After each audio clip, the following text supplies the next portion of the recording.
আর আমার নবী মুসা ষষ্ঠ আসমানে আমারে ডাক দিল।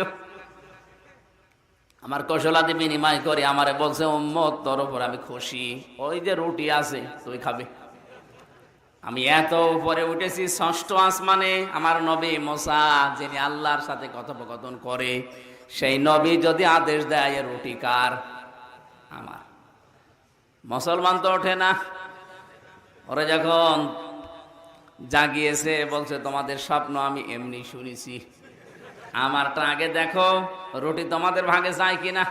তোমরা যখন ঘুমিয়ে তখন আমি দেখি বিশাল এক দৈত্য বড় একটা মুগুর নিয়ে আমার মাথার কাছে দাঁড়িয়ে বলছে, এই মুসলমান যদি বাঁচতে চাস রুটি খা। করবো কি, জীবন বাঁচানোর তাকিদে রুটি খেয়ে ফেলিস। আমি কিন্তু বারবার বলছিলাম যে না, আমার ইহুদি খ্রিস্টান দুইজন ঘুমিয়ে আছে, ওদেরকে ফাঁকি দিয়ে আমি রুটি খাবো না।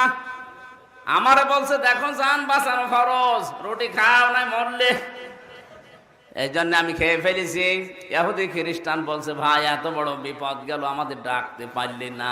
ডাকবো কি করি? একজন আছে প্রথম আসমান আর একজন ষষ্ঠ আসমান, আমি আশপাশে কাউকে খুঁজে পাইনি। খাওয়া লাগে কোন কায়দায়? কথা বুঝতেছে?